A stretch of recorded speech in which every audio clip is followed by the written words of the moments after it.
ओम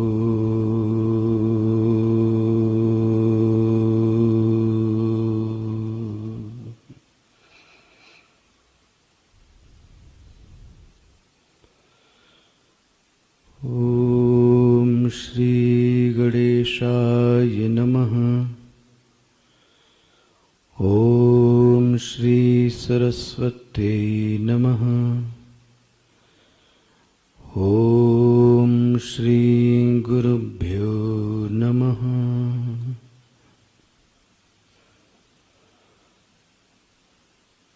अज्ञानतिमिरान्धस्य ज्ञानाञ्जनशलाकया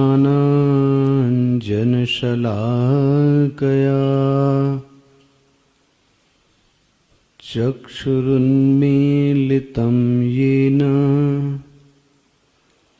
तस्मै श्रीगुरवे नमः। तस्मै श्रीगुरवे नमः। वसुदेवसुतं देवं कंसचाणूरमर्दनं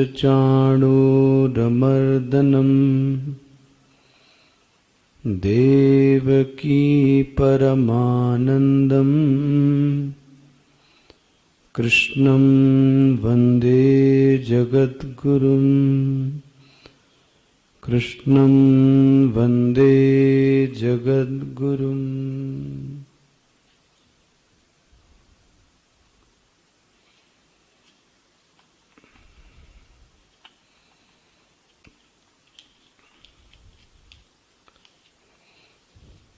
चौदहवें श्लोक से।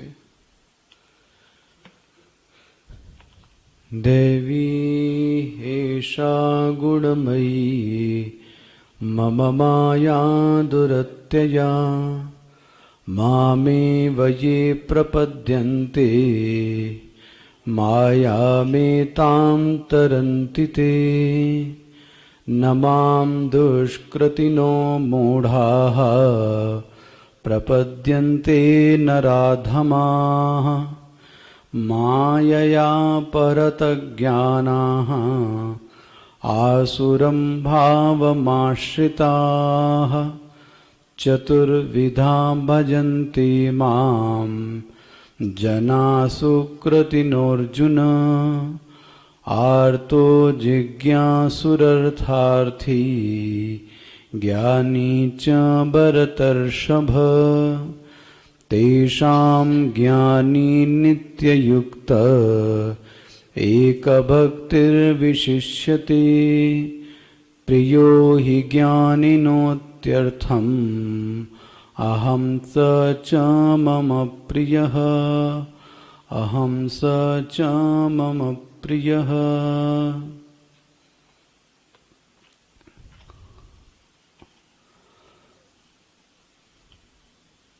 तो भगवान ने इस माया को पार करने का जो उपाय बताया वो उपाय ये है कि शरणागति।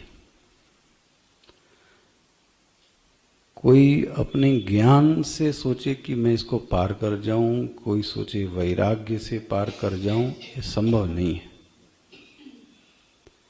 माया को पार करने का जो सबसे बड़ा उपाय भगवान ने बोला, मामी वये प्रपद्यन्ते। जो अर्जुन मेरी शरण में आ जाते हैं मैं उनको तो पार कर देता हूं। तो उल्टा भी अर्थ है, जो मेरी शरण में नहीं आए फिर वो यहीं पर क्या कहा जाए, मरते भटकते चिल्लाते रहते हैं, दुखों को झेलते रहते हैं। कल एक विषय इसलिए छोड़ रहा था मैं कि शरणागति में जो बाधक तत्व हैं, ऐसी कौन सी चीजें हैं जो व्यक्ति को शरणागति करने से रोक देती हैं। हालांकि उसको भान है कि मुझे शरणागत होना चाहिए, मुझे भगवान के पास जाना चाहिए, लेकिन ऐसी कौन सी चीजें हैं जो रोक देती हैं शरणागति को। एक तो पहला जो दुर्गुण है व्यक्ति के अंदर वह यह है, व्यक्ति को झुकने से रोकने वाली जो वृत्ति है वह अभिमान। जहां भी अभिमान की वृत्ति होगी, आप निश्चित जानिए वो व्यक्ति झुकने से मना करेगा। तो अभिमान की वृत्ति यदि है तो भी वह साधक शरणागति में प्रवेश नहीं कर सकता। दूसरी बाधा, ईश्वर अतिरिक्त कहीं जीवन का आश्रय होवे, ये हिस्सा कुछ ज्यादा है। अन्य आश्रयाणाम त्यागः, अनन्य भक्ति की परिभाषा दी गई। ईश्वर अतिरिक्त यदि मुझे जीवन में ऐसा लगता है कि मेरे जीवन का कोई और सहारा है, तब भी आप ध्यान रखें, भगवान इस बात को भी नकार देते हैं, वह व्यक्ति भी मेरे पास नहीं आता। यह जो अन्याश्रयाणाम त्याग है, यह एव शब्द से भगवान ने बोला है। माम एव प्रपद्यन्ते, मेरे पास भी आते हैं, बोले ऐसे लोग मुझे नहीं चाहिए। यहां भी जाते हैं, वहां भी जाते हैं, ऐसे लोग नहीं चाहिए। मेरे पास ही आते हैं, माम एव प्रपद्यन्ते, ये एव शब्द की है देखो महिमा। तो जीवन में यदि अन्य लोगों का आश्रय बना हुआ है, अन्य लोगों का आश्रय ऐसा है कि हमें लगता है कि समस्या आने पर ये बड़े कांटेक्ट हैं, ये धन है, ये यश है, इन लोगों से मेरी समस्या हाँ जी दूर हो जाएगी। तो भगवान बोलते हैं देख के लो। एक तीसरा विषय भगवान ने बहुत सुंदर छेड़ा, जो हम लोग ये समझते हैं कि भक्ति तो मन से होती है। हम चाहे कितने भी पाप करके आए, आरती दिया दिखा दें, मंदिर में प्रसाद चढ़ा दें, तो हमारी तो भक्ति हो गई। मतलब कई बार ऐसा व्यापारियों के संग मैंने ऐसा पूछा, रहने का सौभाग्य हुआ, तो मैंने ऐसे पूछा कि आप कैसी भक्ति करते हो, क्या करते हो? तो वो इस बात को बड़े स्वाभिमान से बताते हैं कि मैं तो जोत जला देता हूं, दिया करता हूं। कब करते हैं दिया? बोले सुबह भी करता हूं, शाम को करता हूं। अच्छा इसके अतिरिक्त? बोले और कुछ नहीं। तो भक्ति के नाम पर सिर्फ दिया प्रज्वलित करना तो है, लेकिन जो व्यक्तित्व में आना चाहिए सुधार, जो आचरण में आना चाहिए सुधार, तो फिर वही ठगी का धंधा चालू है।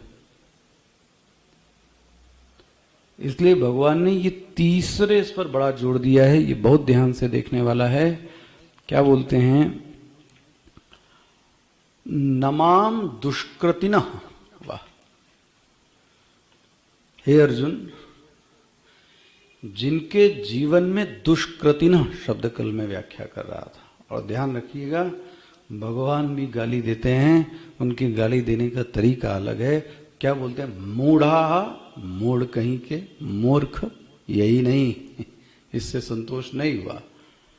नराधमाः, मानवों में सबसे अधम व्यक्ति, मूढ़ व्यक्ति, मूर्ख व्यक्ति, किसको बोल रहे हैं? जो दुष्कृतिन शब्द है। कल जहां तक मैं स्पष्ट करने की कोशिश कर रहा था, दुष्कृतिना शब्द बहुत बड़ा है, जिसको कह सकते हैं दुराचारी। लेकिन यहां पे जो दुराचार की बात हो रही है, भगवान भाष्यकार शंकराचार्य जी को भी आप पढ़ें, अन्य संतों के मत को भी देखें। दुष्कृतिना शब्द में जितने भी दुष्कर्म हैं, उन सब में एक चीज कॉमन है कि व्यक्ति दूसरे के विश्वास को, श्रद्धा को तोड़ देता है। ये इसमें सबसे प्रमुख बात है। तो समाज में तोड़ देता है, परिवार में तोड़ देता है, और कल मैं कह रहा था संस्थाओं में भी व्यक्ति तोड़ देता है। यदि आपने किसी का विश्वास तोड़ा, श्रद्धा तोड़ी, निष्ठा तोड़ी, तो आप निश्चित जानिए कि आप दुष्कृतिना। बोले हुआ क्या? दूसरे का जो हुआ वो तो वो जाने, अब एक घटना आपके साथ घट गई, क्या हुआ? देखो, कल कह रहा था मैं इसको, स्पिरिचुअल लॉस। जो दूसरे का विश्वास तोड़ता है वह अब किसी अन्य पर खुद विश्वास नहीं कर सकता।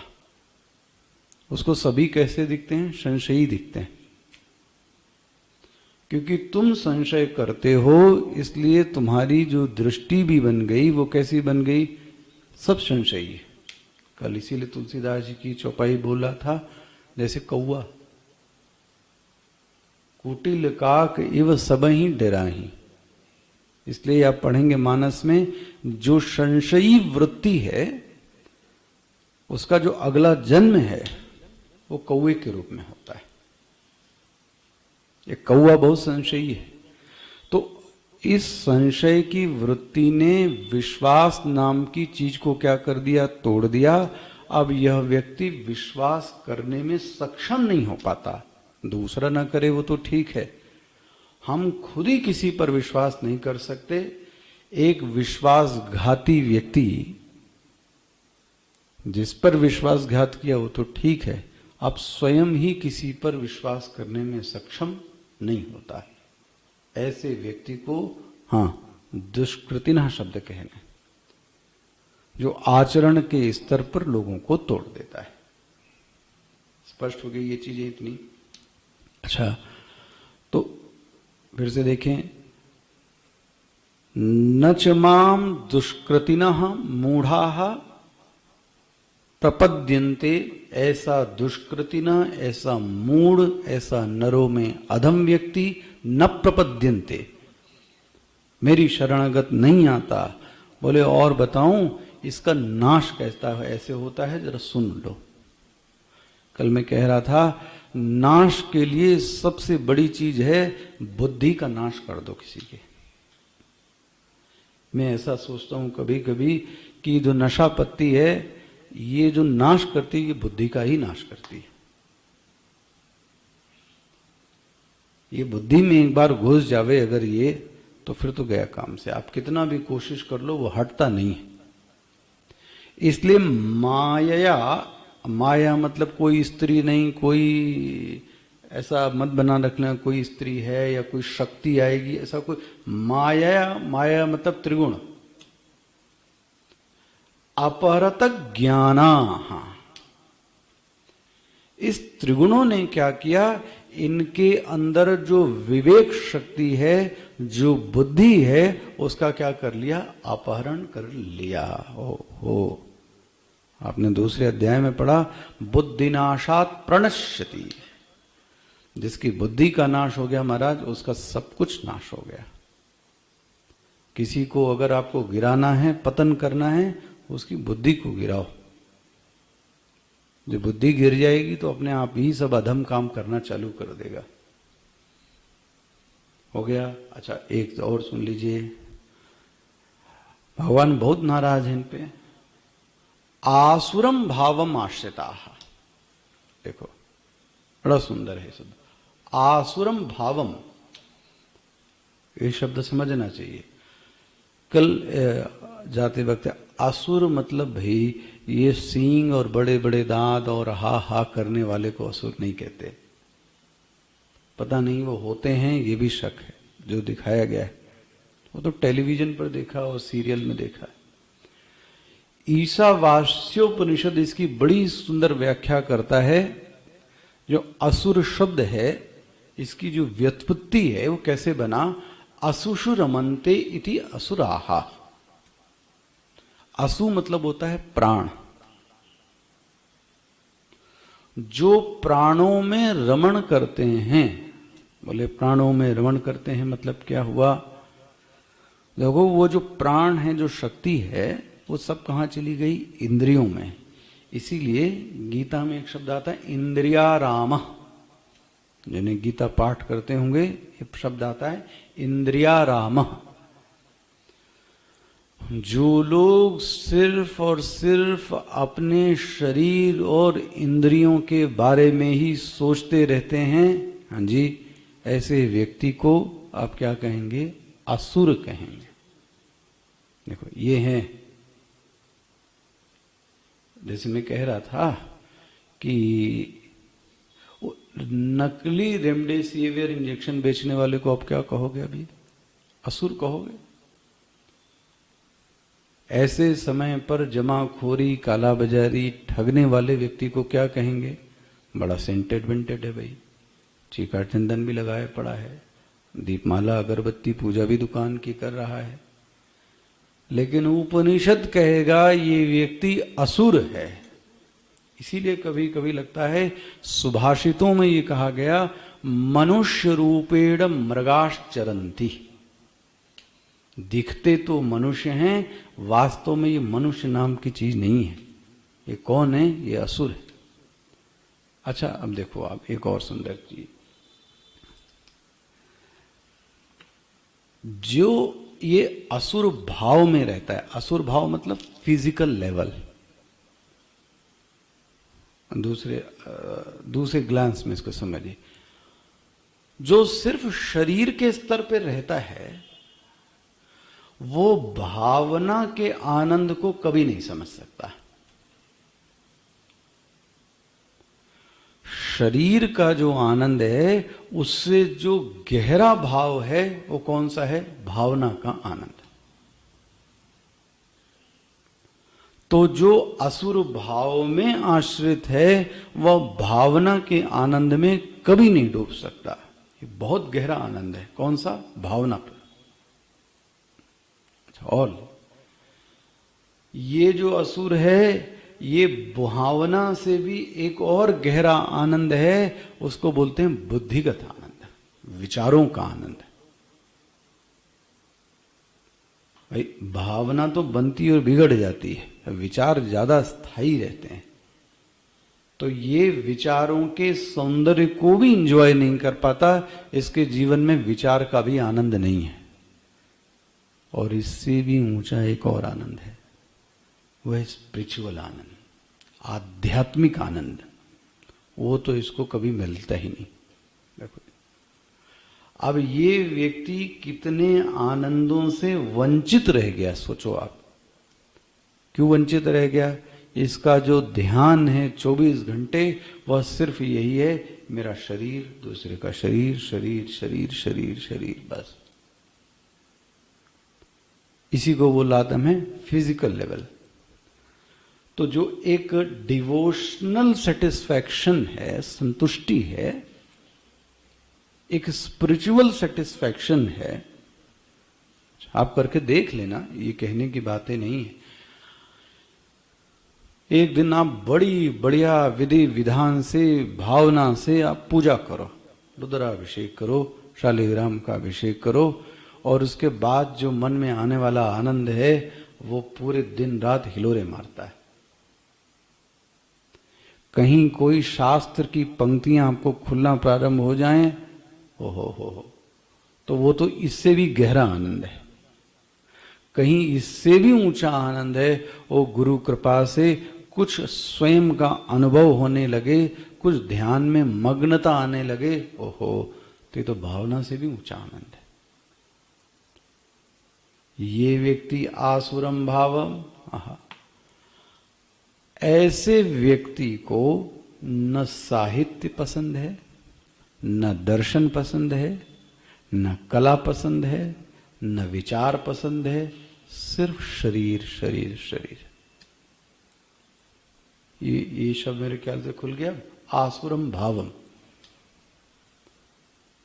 कहां का आनंद ले रहा है ये? सिर्फ शरीर शरीर शरीर। 24, ठीक है थोड़े दिन, 24 घंटे शरीर में रमण, मैं गोरा काला लंबा छोटा मोटा, हो 24 घंटे। तो समझ लेना शरीर में प्राणों में रमण करने वाले को उपनिषद असुर की संज्ञा कहता है। और ऐसे, और इनका लक्षण दुष्कृतिना, ये होते ज्यादातर दुष्कृतिना। स्पष्ट हो गया? आसुरम भावम आश्रिताः। अच्छा, इसलिए भगवान ने जो बाधक तत्वों का नाम लिया, अब निंदा क्या करना, लेकिन जो बताते हैं कि सबसे ज्यादा अपने तुम क्या करो, अपने कर्मों को सुधारो। हमको लगता है कि कर्मों से भक्ति तो अन्य है, भक्ति अलग है और कर्म अलग है। महाराज जैसे आप कर्म करोगे ऐसे ही आपके अंदर भावना भी पनपेगी। क्या कहूं, आप मजदूरों के संग रह लीजिए, उसकी निंदा मत कीजिए, लेकिन मजदूरों के संग रहने से जो आपकी सोच होगी वो कैसी होगी, फिर वो वैसे ही बनेगी। अच्छे व्यक्तियों के संग रहिए तो सोच में क्या आ जाता है, बदलाव आ जाता है। कहां तक इसका दृष्टांत दें? भागवत में तो ऐसा दृष्टांत आया, वह ब्राह्मण पुत्र विद्वान था, हमारी शास्त्रीय भाषा में कहें तो श्रोत्री भी था, लेकिन कुछ गलत जगह पढ़कर उसके मन में कुछ गलत भावनाएं आने लगी और वो बढ़ती चली गई। अंत में आपसे क्या कहें, वो वैश्याओं के हाथ में चला गया। अब उसमें साधु लोग चिंतन विचार करते हैं, इसका प्रारंभिक बिंदु गड़बड़ कहां से हुआ, कहां से गड़बड़ हो गया? आपने किन लोगों का संग किया? इसलिए कहते हैं भैया, गणपति की पूजा का अर्थ ये नहीं होता है कि सूंड वाले गणेश जी को आप टीका चंदन लगाओ। गणपति का अर्थ है भद्रम कर्णेभिः शृणुयाम देवाः, भद्रम पश्येमाक्षभिर्यजत्राः, स्थिरै अंगै तुष्टुवागम सस्तनूभिः। ए भगवान, भद्र भद्र भद्र शब्द सुनो, भद्र दृश्य को देखो, हमारे जीवन की दिशा को ये प्रभावित न कर दे। या तो आप इतने परिपक्व हो गए, या तो आप इतने परिपक्व हो गए कि उस पर नियंत्रण पा लें। यही मैं आपको दिन रात में समझा रहा था। महाराज मोबाइल है तो उसमें तो पूरी दुनिया भरी पड़ी है। अब आपके हाथ में आ गया कि आपको करना है, तो नंबर दबाया और फिर जो भावना ही आपने धर के निकाल दी, किसी से बोल दी, तो आप तो फंस गए चक्कर में, क्योंकि आपका अपने ऊपर नियंत्रण नहीं रह पाया। ये तो इतना नियंत्रण हो कि भावना आ रही हो लेकिन मैं वो क्रियान्वित नहीं करूंगा। सोचो आप जरा, आदि चीजों से व्यक्ति बच जाए, इसलिए बताइए इन चीजों को दूर फेंक दो। नियंत्रण की सामर्थ्य भी कहां से आएगी? भैया कैसे लोगों के बीच रहते हो, उनको देखकर ही आपके भी मन में क्या आएंगे, वैसे विचार आएंगे। हम तो आपसे क्या कहें, आप थोड़ा 10 दिन 5 दिन साधुओं की अच्छी टोली में रह लो, हो मन तो इतना विरक्त हो जाता है, आपसे क्या कहें, आने जाने का कहीं मन नहीं करता, छोड़ देने का। उच्च विचार मिलते हैं, एक दीर्घ गहरा आनंद का सुख मिलता है। इसलिए कहा गया कि भक्ति को कर्मों से अलग मत करो। नमाम दुष्कृतिनः मूढ़ः, है ना। इसलिए अपने व्यवहार के स्तर पर, आचरण के स्तर पर अपने कर्मों को भी बचाओ। अच्छा, किसी ने बोला महाराज ये तो ठीक है आपने कह दिया, अब मुझे एक अच्छी बात ये बताइए कि फिर भक्ति कैसे प्रबल हो। तो भगवान ने कहा मूर्ख, जो मैं कह रहा हूं उसका उल्टा कर लो। नमाम दुष्कृतिना मूढ़ाः, दुष्कृतिनी लोग मुझे प्राप्त नहीं होते हैं, तो एक काम कर लो, सुकृतिना बन जाओ। देखो नीचे श्लोक क्या बोलते हैं। अब नीचे वाला श्लोक देखिए क्या है। चतुर्विधा भजन्ति माम जना सुकृतिनोर्जुन। देखो जी, भगवान बोलते हैं जे जनाः सुकृतिनः। देखो ये उसके उल्टे हैं, दुष्कृतिनः के उल्टे कौन हो गए, सुकृतिनः। जिनके जीवन में श्रद्धा भरी है, विश्वास भरा है, चमक के साथ उनकी शरणागत होती है महाराज। और उन चारों में एक लक्षण है भक्त में कि वह सुकृतिनः है, दुष्कृतिनः नहीं है। अच्छा, सुकृतिना के साथ आप एक चीज और सुन लो, जो भक्ति भी करनी चाहिए वो शास्त्रानुसार करनी चाहिए। मैं पढ़ रहा था ऐसा कि शांडिल्य सूत्र में ऐसा एक सूत्र आया कि यदि कुर्वन्ति भक्ति तेषाम उत्पाता इव केवलम, अगर शास्त्रानुसार भक्ति नहीं होती है तो वो सिर्फ उत्पात होता है। शांडिल्य सूत्र ऐसा कहता है और मैं स्पष्ट देखता हूं, किसी की निंदा नहीं कर रहा हूं। आरती करने से, पूजा करने से, भगवान के सम्मुख बैठने से मन अंतर्मुखी होना चाहिए और शांत होना चाहिए, ये एक लक्षण कहा गया। और अब आप महाराज घूम घूम के कूद कूद के आरती करो, ढोल मजारा ऐसा बजाओ, दूसरों को भी चंचल कर दो, अपना भी चंचल हो जाओ, तो इसको क्या कहेंगे आप? उत्पाता है। ये उत्पात कहां से आ गया भाई? ये कूदने का आदने को किसने कहा? किस शास्त्र में कहा गया कि आरती के समय आप कूदो?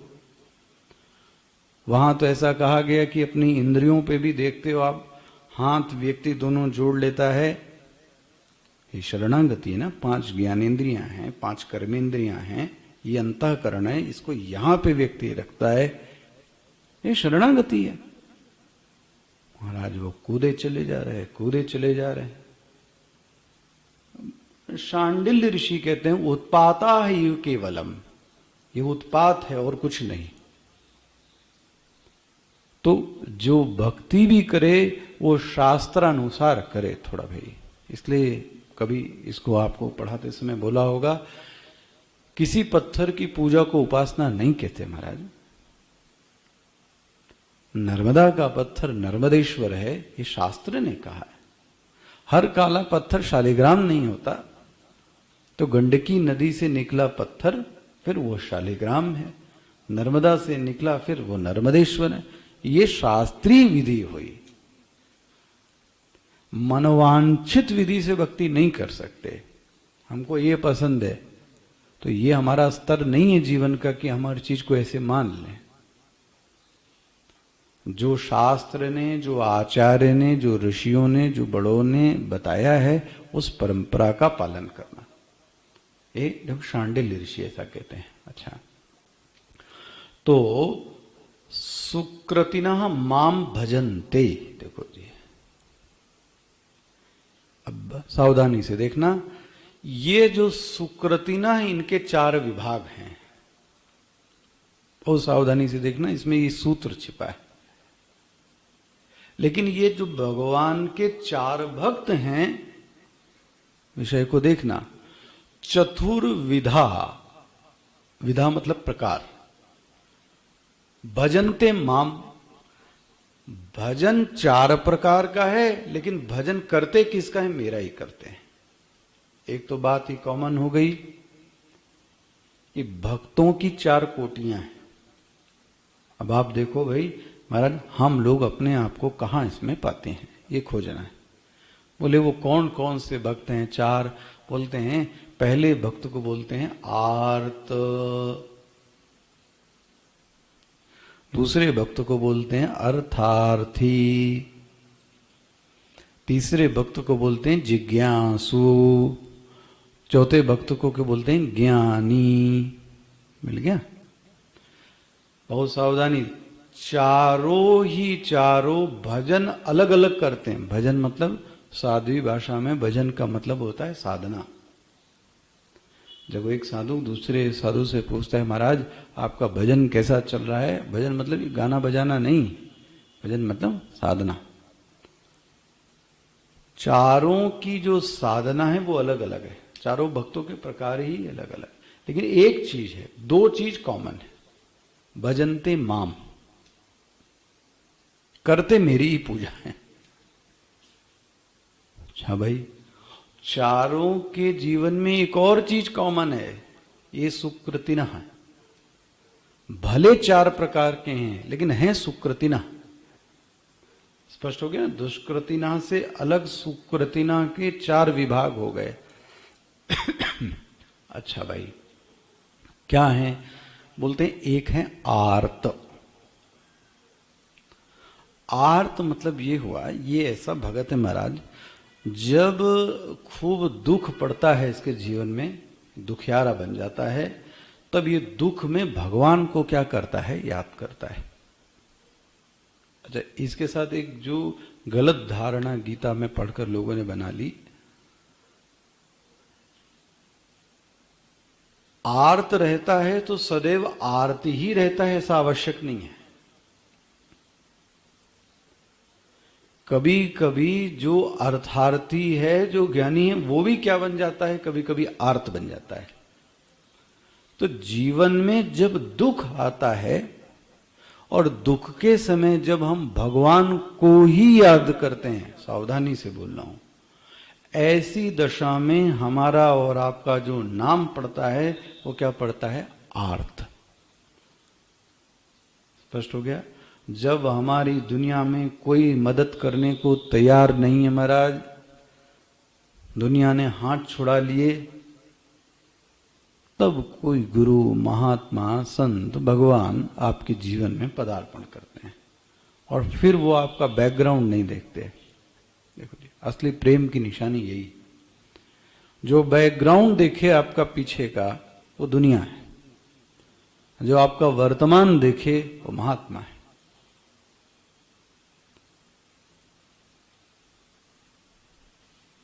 सबसे बड़ी चीज ये है, कम से कम ऐसे दुख के समय में वह सिर्फ और सिर्फ भगवान को ही याद करता है। ये भी आसान बात नहीं है। क्या दिखाते हैं? अरे द्रौपदी की एक ऐसी अवस्था आ गई कि क्या कहें, दुनिया का सबसे बलशाली पुरुष हो, केश खींचते हुए भी भीम वहां पर बैठे हुए हैं और कुछ नहीं कर सकते। सोचो आप, सबसे ज्यादा जो धर्म प्रिय व्यक्ति है युधिष्ठिर, वो वहां कुछ नहीं कर सकते। इनको तो छोड़ो आप, धनुर्धर अर्जुन बैठा है, वो कुछ नहीं कर सकता। अब स्थिति देखो जरा, केश खुले हैं, द्रौपदी की साड़ी खींची जा रही है और ऐसे समय में द्रौपदी ने याद किया किसको? द्वारिकाधीश, हे कृष्ण, द्रौपदी की लाज उतारिया, द्रौपदी की लाज उतारिया, तब कृष्ण कृष्ण पुकारिया। द्रौपदी की लाज उतारिया, तब कृष्ण कृष्ण पुकारिया। और भगवान महाराज वस्त्रावतार बन के पैदा हो गए। महाराज ऐसी कौन सी साड़ी है जो इतनी नहीं इतनी लंबी हो गई? वो वासुदेव कृष्ण, वह द्वारिकाधीश खुद ही वस्त्र के रूप में आ गए। ऐसे समय में द्रौपदी को, हाँ जी, क्या कहेंगे? आर्त। स्पष्ट हो गया? आर्त भक्त। जब गजेंद्र को कोई सहारा नहीं मिला महाराज, उस कीचड़ में, दलदल में पैर फंसा चला जा रहा है और अब ऐसा लगा कि जीवन समाप्त हो जाएगा, कोई सहारा नहीं मिला, गजराज पे विपदा पड़ी, गजराज पे विपदा पड़ी, तब कृष्ण कृष्ण पुकारिया। ये कौन सा वक्त हो गया उस समय? आर्त। एक परिस्थिति ऐसी आई, इस समय वो आर्त बन गया। हो गया? तो पहला वक्त हो गया कौन सा? आर्त। मेरे ख्याल से स्पष्ट हो गया होगा। दूसरा है अर्थार्थी। भैया जो जीव है उसके मन में कामना तो कुछ न कुछ तो होगी ही होगी, मनुष्य है बेचारा। तो ऐसा दुख में नहीं है, दुख में नहीं है। लेकिन अब जीव है तो उसके मन में कुछ कामना तो आती है कि पद मिल जाए, प्रतिष्ठा मिल जाए, पुत्र मिल जाए, थोड़ा धन मिल जाए, थोड़ा यश मिल जाए। भगवान कहते हैं यह भी स्वीकृत है, यह भी स्वीकृत है, मांगना चाहिए, लेकिन एक शर्त है, मांगना किससे चाहिए? आर्त भी मुझको ही याद करता है तो अर्थार्थी व्यक्ति भी मुझको ही याद करता है। वाह! ये दुनिया के सामने क्या धन मांगना, यश मांगना है तो दुनिया के सामने क्या यश मांगना। मुझे याद है हमारे गुरु जी को किसी में बहुत पहले बनारस के एक संत ने महाराज डांटा था। वो बताते थे कितना महात्माओं से सीख मिलती है। तो गुरुजी ने उसको ऐसा सुनाया कि उस संत महाराज ने ऐसा कहा कि मूर्ख, भगवान के सामने निष्काम बनते हो और दुनिया के सामने कामना को प्रकट करते हो। ये देखो हम लोगों की हालत यही, दुनिया के सामने निष्काम बनते हो। अरे मेरे को तो कोई आवश्यकता नहीं महाराज, जीवन ऐसा है, फलाना है, ले कर लो भाई।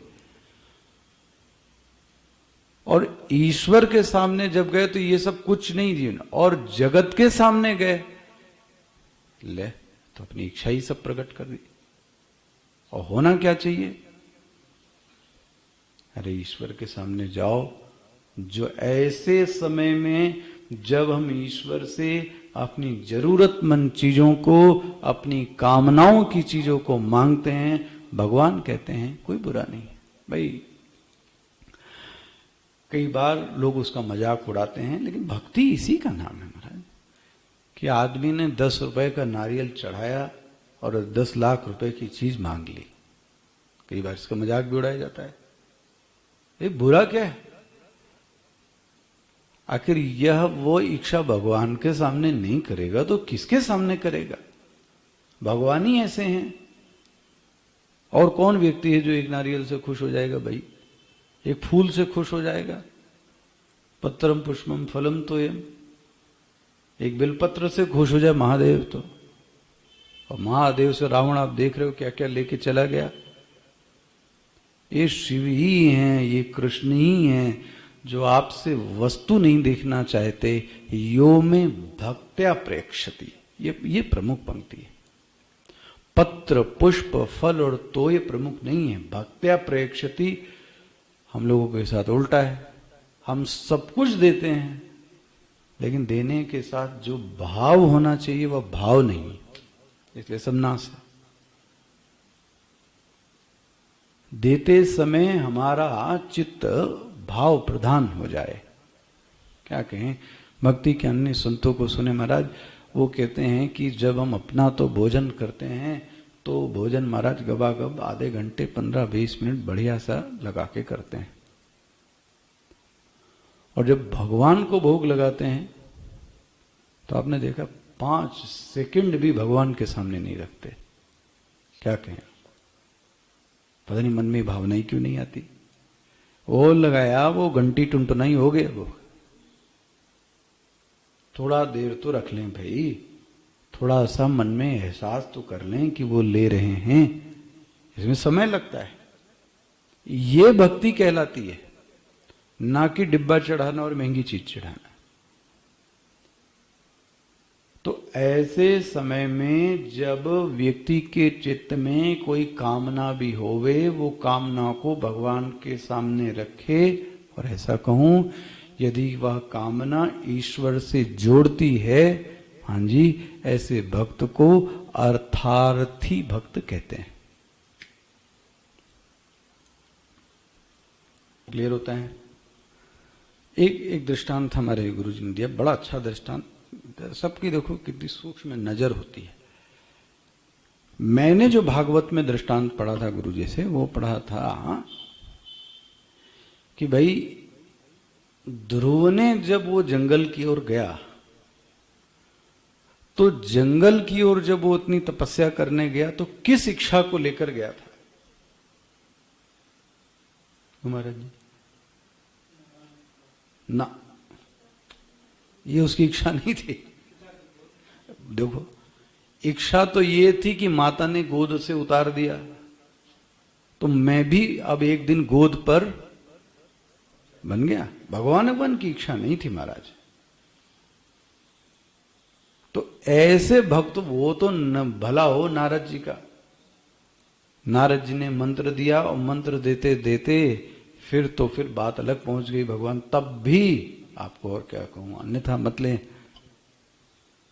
ध्रुव को जब भगवान मिले तो ध्रुव ने भगवान से ये नहीं मांगा कि आप मुझे प्राप्त हो जाएं। क्या मांग लिया? वो तारे की तरह टिमटिमाऊं। और जैसे ही वो टिमटिमाया, भगवान अदृश्य हुए और वो रोता है अब कि ये मैंने जीवन में क्या मांग लिया है, तारा बन के टिमटिमाना। सोचो आप, ये कौन सा भक्त हुआ? अर्थार्थी। एक दृष्टांत गुरुजी ने जो दिया बड़ा अच्छा दृष्टांत था। माता सीता तो सभी कामनाओं को पूर्ण करने वाली थी, वो तो साक्षात देवी थी। लेकिन जब सीता जी वनवास के लिए जा रही थीं, तो गंगा मैया से उन्होंने प्रार्थना की। क्या प्रार्थना की? मैं आपका पूजन दोबारा करूंगी जब मैं अपने पति और देवर के सहित सकुशल वापस आऊंगी। पढ़े ना माना साहब, जब मैं वापस आऊंगी तो मैं आपकी फिर से पूजा करूंगी। गंगा मैया, ऐसा मुझे क्या दो, आप वरदान दीजिए, ऐसी मेरी कामना को आप पूर्ण कीजिए। मांग कौन रहा है? जो सबकी कामनाओं को पूर्ण करने वाली। गंगा जी ने भी मौका देखा, इसी समय अपनी वाणी को क्या कर दूं, सत्य, वहां तथास्तु बोल दिया तुरंत, ऐसा ही होगा। ये कौन सी इच्छा है? अर्थार्थी। मुझे नहीं लगता, हम लोग जीवन में बहुत बार अर्थार्थी बनते रहते हैं। तो ये मत कहना कि आर्त के बाद अर्थार्थी आता है, ऐसा नहीं है। कभी अर्थार्थी बनते हैं तो कभी आर्त बन जाते हैं, दोनों ही बनते हैं। नहीं, आर्त का जिम्मा पूरा हो गया, अब हम अर्थार्थी बनेंगे, ऐसा नहीं होता। हम तो उल्टा भी देखते हैं कि जिज्ञासु बनने के बाद में भी व्यक्ति कभी कभी आर्त बन जाता है और कभी कभी अर्थार्थी बन जाता है। स्पष्ट हो गया? तो देखो, आप चतुर्विधां भजन्ति माम जना सुकृतिनोर्जुन। स्पष्ट हो गया? ये सुकृतिना है महाराज। सुकृतिना मतलब इनके जीवन में अच्छे कर्म हैं, इनका आचरण अच्छा है। ये कैसे लोग हैं? ये 4 प्रकार के लोग हैं। कौन कौन से हैं? आर्तो, जिज्ञासु, अर्थार्थी। मिल गया?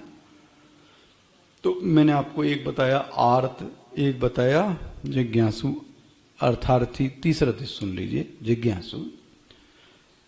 जिज्ञासु कहते किसको है पता है आपको?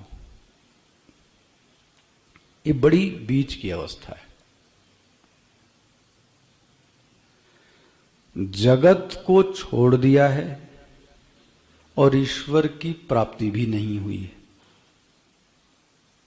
देख रहे बीच में कैसे अधर में लटका हुआ है। ईश्वर की प्राप्ति हुई नहीं है, जगत को छोड़ दिया है। इसे बड़े थपेड़े पड़ते हैं जिज्ञासु को।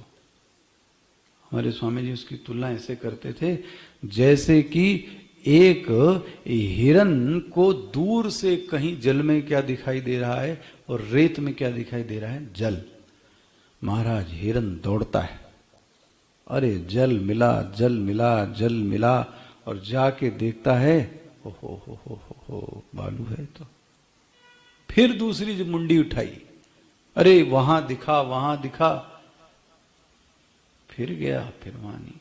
और ऐसा करते करते हिरन की मौत हो जाती है। बोले ऐसे ही साधक, उसको लगता है ये करने से प्राप्त हो जाएगा, ओहो ये करता है, फिर दौड़ा, वहां प्राप्त हो जाएगा, यहां प्राप्त हो जाएगा। ऐसा करते करते करते करते उसका जीवन क्या हो गया? तो प्यास में दौड़ भी रहा है एक स्थान को छोड़ भी रहा है, लेकिन उसको वह जो फल चाहिए वह प्राप्त नहीं हो रहा है। ऐसे को क्या कहेंगे? साधक।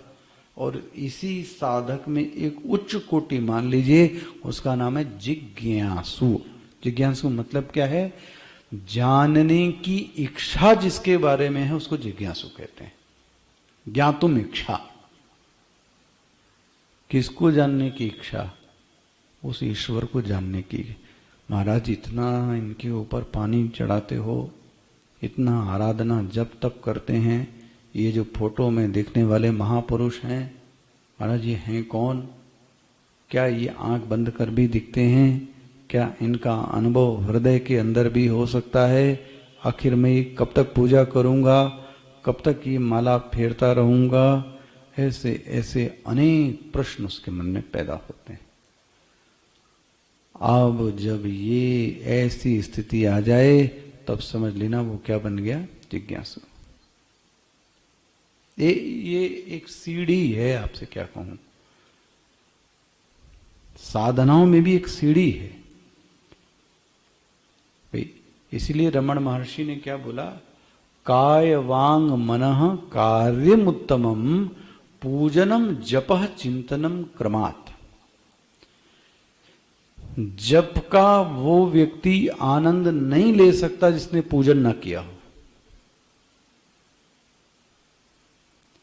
एक अवस्था ऐसी आती है कि व्यक्ति कहता है कि अब चढ़ाने में थक गया हूं, लेकिन अब थोड़ा सा आंख बंद कर लूं। देखो, ये स्थिति ने छोड़ दिया उसको।